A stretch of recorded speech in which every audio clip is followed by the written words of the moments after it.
कोई फुद्दू सा उपाय करना हो तो काले कुत्ते को रोटी खिला दो। उसको शार्प स्टिक से मारा गया था, बाद में पता लगा था उसे कैंसर भी है। Second largest beef exporting country, 10 गाय के लिए एक इंसान है। गौशालाओं की रियलिटी बताने की तो मुझे जरूरत भी नहीं है। This blood is the blood which has come out after the injection.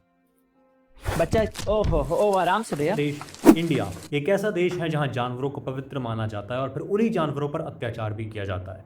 भगवान भी पर बैठा सोचता होगा कि यार या तो मार लो या फिर पूज लो, कोई तो स्टैंड रखो। इंडिया जहां गाय को माता माना जाता है, that same country is world's second largest beef exporting country in the world. यानी कि हम हर साल जो कंट्रीज़ बीफ एक्सपोर्ट करती हैं यानी कि गाय का मांस बेचती हैं, उनमें हम दूसरे नंबर पर आते हैं। और ये वही कंट्री है जहां पर गाय को माता माना जाता है। स्विफ्टेस्ट ने हमें एनिमल सेफ्टी और एनिमल ट्रीटमेंट के मामले में C+ ग्रेड दिया है।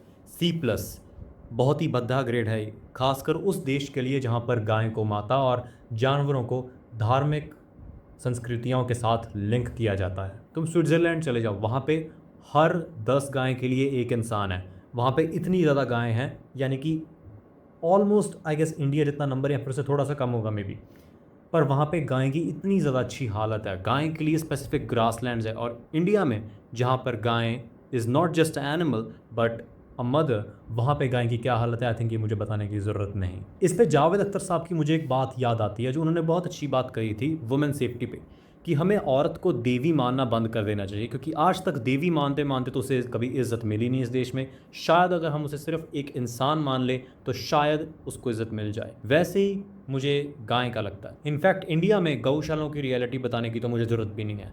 गौशाला में गाय को 24 घंटे बांध कर रखा जाता है और इतनी बुरी कंडीशंस में रखा जाता है। मैं तुम्हें खुद बताता हूँ कि तुम अपने लोकल गौशाला में या फिर कोई भी आसपास है वहाँ पर विजिट करके उसकी वीडियो बना लेना। पहली बात तो वो वीडियो बनाने नहीं देंगे, बट अगर तुम कोई विजिट भी करते हो तो तुम्हें पता लगेगा कि कितनी ज़्यादा बुरी हालत में रखा जाता है गाँव को। लिटरली गाँव को टीके लगाए जाते हैं सिर्फ दूध देने के लिए। Man is getting to be lucky. यहाँ इतनी बदबू है, हमसे 5 मिनट खड़ा भी नहीं हुआ जा रहा। अब क्योंकि यहाँ पे बहुत फ्रीक्वेंटली क्लीनिंग नहीं होती, ये एरिया बेसिकली इन्फेक्शंस और जर्म्स का घर बन जाता है, जिसकी वजह से गाय या बफलो के अडर्स में एक इन्फेक्शन हो जाता है। This blood is the blood which has come out after the injection. बच्चा ओहो आराम से भैया। काउस या बफेलोज में डालते हैं जब वो एनिमल दूध देना बंद कर देते हैं ऑक्सीटोसिन। ये एक बैंड केमिकल है जो इंडिया में अलाउड ही नहीं है। क्या कृष्ण जी के टाइम पे गायों को 3-3 फीट की रस्सी से बांधा जाता था? क्या उन्हें इंजेक्शंस लगाए जाते थे? और ये वही स्थान है जिसकी रिस्पॉन्सिबिलिटी होती है स्ट्रीट काउस को अपने अंडर लेना और उनकी अच्छी देखभाल करना। वही गाय के साथ इतना बुरा सलूक कर रही है तो हम बाकियों से क्या ही एक्सपेक्ट कर सकते हैं। जो लोग गाँव पर इतना ज़्यादा अत्याचार करते हैं वही लोग मंदिर में जाके गाय की मूर्ति को पूज रहे होते हैं। And I am not saying that there is anything wrong in that. नहीं, लोगों के धार्मिक बिलीव्स होते हैं, फीलिंग्स होती हैं, आई अंडरस्टैंड दैट। मेरा यहाँ पे समझाने का मुद्दा सिर्फ इतना सा है कि अगर हम किसी की मूर्ति की इतनी ज़्यादा रिस्पेक्ट करते हैं तो आई थिंक उस इंसान या फिर उस जानवर की असल ज़िंदगी में जो उसका असल रूप है उसमें भी उतनी ही होनी चाहिए जितनी मूर्ति की होती है। अब अगर तुमने इसको धर्मों के नाम पर बांटना या फिर कलेश करना है तो फिर वो तुम रिटार्डेड हो थोड़े।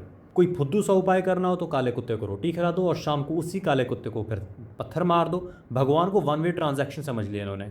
इन्हें लगता है कि सिर्फ कुछ चंद बनों की रिस्पेक्ट और इज्जत देने से भगवान खुश हो जाते हैं। भगवान ऐसे खुश नहीं होते। अगर ऐसे खुश होते तो ज़िंदगी का, इस दुनिया का हर एक बंदा अमीर होता। फॉर एग्जांपल अब इस डॉग की एग्जांपल ले लो। ये एक फ़ीमेल है और ये मेरे मामा जी ने अडॉप्ट करी थी स्ट्रीट से।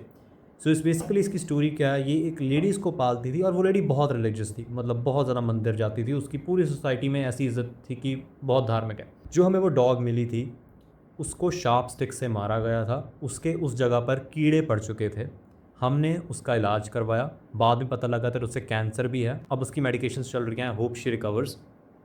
एंड वो इतनी ज़्यादा सदमे में थी दैट वो लेडीज़ के पास भी नहीं जाती थी, बिकॉज उसे एक लेडी ने रखा था एंड वो लेडी से वो रोज़ाना अब्यूज़ होती थी। तो आज भी उसके उस डॉग के माइंड में ये एक सदमा है दैट अगर कोई भी लेडी या फिर छोटी गर्ल भी उसके पास आ जाती है वो भाग जाती है वहाँ से। वो सिर्फ मैन या फिर बॉयज़ के पास आके खुश रहती है। एंड जब वो डॉग मिली थी वो इतनी ज़्यादा पतली हो गई थी, लाइक उसे खाना भी नहीं मिलता था and literally she was at the brink of death. तो इस इंसान का मंदिर जाना, तुम्हें क्या लगता है भगवान खुश होंगे इससे? देखो डिपेंड नहीं करता, तुम चाहे जितना मर्जी मंदिर जाओ, गुरुद्वारे जाओ, चर्च जाओ, मॉस्क जाओ, बात यहाँ धर्मों की नहीं है, बात हो रही है एक अच्छा इंसान बनने की। सिर्फ एक बिल्डिंग में जाकर, एक धार्मिक जगह पर जाकर तुम अच्छे इंसान नहीं बन जाते। इंडिया में जानवरों की इतनी ज़्यादा बुरी हालत है, हमें नॉर्मल सेंस भी नहीं है जानवरों को ट्रीट कैसे किया जाता है। फॉर एग्जांपल, अगर तुम्हारे घर पे कुत्ता रखा हुआ है एंड तुमने एक चीज़ बहुत रिलेट की होगी शायद से, या फिर तुमने कुछ लोगों को देखा होगा जो कुत्ते को ऐसे गले से पटा बांध के बहुत ज़्यादा खींचते हैं, ऐसे जब वॉक पे लेके जाते हैं ऐसे खींच लेते हैं एकदम से। तुम एक चीज़ करो, अभी करो, अपनी ये 2 उंगली लो, अपने गले के एडम्स एप्पल पे जो तुम्हारा लैरिंग्स है या वॉइस बॉक्स है उस पर रखो और अपने जो उंगलियां हैं उनसे पुश करो लैरिंग्स को, जितना ज़ोर से हो सके उतना पुश करो। लगाना अनकंफर्टेबल, लगाना, तुमने सिर्फ थोड़ा सा फोर्स लगाया और तुम्हें इतना ज़्यादा अनकंफर्टेबल लग रहा है यहाँ पे, उस कुत्ते का क्या होता होगा जैसे तुम ऐसे खींच देते हो। अब बात कर लेते हैं हम बंदरों की। तो इंडिया में काफ़ी सारी जगहें ऐसी हैं जहाँ पे तुम जाओगे तो मेरे रास्ते में बहुत सारे बंदर मिल जाएंगे। मैं भी जब अपने किसी रिश्तेदारी में जाता हूँ तो एक रिश्तेदारी थोड़ी विलेज साइड है, तो वहाँ पे भी रास्ते में बंदर मिल जाते हैं। सो तुम क्या कर सकते हो, तुम एक घर से 1 दर्जन कीड़े लेकर जा सकते हो। I think everybody is that much financially independent, इतना पैसा तो सबके पास होता है, कोई भी यहाँ बिलो पॉवर्टी लाइन नहीं है। अगर तुम स्मार्टफोन पे ये वीडियो देख रहे हो तो तुम्हारे पास उतना पैसा है कि तुम 1 दर्जन केले ले सको। वो 1 दर्जन केले तुम्हें कुछ नहीं करना, बस जाते जाते रोड पे साइड पे फेंक देने हैं ताकि वो सारे बंदर वो केला खा सके। ऐसे होते हैं भगवान खुश। क्योंकि मैं 3-4 दिन पहले किसी को देख रहा था, वो किसी बंदर को मार रहे थे और वही इंसान बाद में मंदिर में जाके मूर्ति पूजा भी कर रहा था। सो लाइक मैं यहाँ पे धर्मों की बात नहीं कर रहा, चाहे तुम फिर किसी भी धर्म से हो, चाहे तुम एक सिख हो या हिंदू हो या क्रिश्चियन हो, वो बिल्कुल भी डिपेंड नहीं करता। पर अगर तुम उस जीव की एक्चुअली रिस्पेक्ट नहीं करते, एक्चुअली उसे अच्छा ट्रीट नहीं करते, तो फिर चाहे तुम कितना भी एक स्पेसिफिक रिलीजियस प्लेस पे जाके, चाहे फिर वो कोई भी हो, वहाँ पे जाके जितना मर्जी भगवान को ये दिखाने की कोशिश कर लो, बट तुम एक्चुअली एक अच्छे इंसान काउंट नहीं किए जाते। बुरी बात ये नहीं है कि हमने अपने अंदर इन जानवरों को इतना ज़्यादा क्रूअल होना इनकी तरफ अडेप्ट कर लिया, बल्कि बुरी बात सबसे ज़्यादा ये है दैट हमने क्रूअल होने के साथ साथ हमने ये मान लिया दैट अगर हम सिर्फ एक पर्टिकुलर स्थान पे जाके, चाहे फिर वो कोई भी धर्म हो, कोई भी रिलीजन हो, कोई भी प्लेस हो, वहाँ पे जाके इनकी रिस्पेक्ट कर दें या फिर उस एरिया में जाके इनको अच्छा ट्रीट कर दें तो भगवान खुश हो जाते हैं। हर एक इंसान, चाहे फिर तुम कहीं भी हो, जितनी भी पॉवर्टी स्टेट में हो, जितनी भी फाइनेंशियल इश्यूज़ आ रहे हैं, तुम एक चीज़ कर सकते हो। गर्मियों का मौसम है, इतनी भयानक गर्मी हो रही है, एसी के बिना बैठा भी नहीं जाता। तुम अपने किचन से एक पानी का बोल ले सकते हो और वो बोल अपने गार्डन में या टेरेस पे कहीं भी रख सकते हो ताकि चिड़ियाँ वहाँ से आके पानी पी सकें।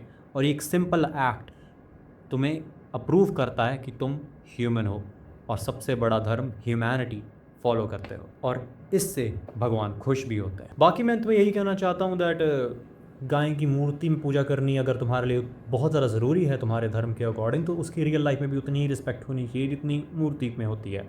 अब मैं इस वीडियो के ज़रिए किसी भी रिलीजन, कास्ट, जेंडर, कम्युनिटी को हर्ट नहीं करना चाहता। मैंने ये वीडियो बहुत ही रैशनल होकर बनाई है।